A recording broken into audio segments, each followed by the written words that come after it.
আসসালামু আলাইকুম ওয়া রাহমাতুল্লাহি ওয়া বারাকাতুহু। প্রিয় দেশবাসী, ভাই বন্ধু সকল, নিশ্চয় আপনারা অবগত আছেন আজকে ঈদুল আজহা মুবারক।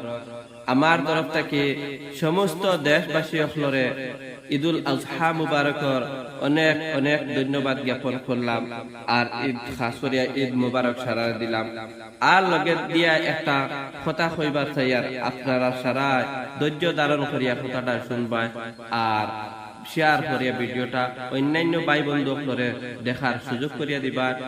আমি হইতাম চাই আর কথা, আমরা কুরবানি দিতাম যারা বাইন সকলের উপরে কুরবানি ফরজ আল্লাহ রাব্বুল আলামিন তাবারক ওয়া তাআলা করিয়া দিছেন। আর কুরবানি দিতাম গিয়া দেওয়ার গিয়া আমরার ভাই বন্ধু সকলরে, আমরা সনাতনী ভাই বন্ধু সকলর দিলের মধ্যে কোনো চোট পৌঁছাইতাম না। কারণ আমরা পরম্পরা হিসাবে বেশিরভাগ মানুষে গরু দিয়া কুরবানি করিয়া আইসেন আগে থাকিয়া, কিন্তু গরুর মধ্যে আমরার সনাতনী ভাই বন্ধু সকলর আবেগ বড়া আছে। গতিকে আমরা আরো অন্যান্য পশু সকল দিয়া আমরা কুরবানি দিতাম, গরু দিয়া কুরবানি দিতাম না। আমার তরফ থেকে সারা ভাই বন্ধু সকলরে যারা কুরবানি দেন সারার কাছে একটা অনুরোধ, আমি ছোট মোটো হিসাবে আপনার কাছে অনুরোধটা করিয়ার, যাতে আমরা কোন মাঞ্চর কুরবানি দেবার দিয়া কোন মাঞ্চর দিলর মধ্যে সুদ পৌঁছাইতাম না।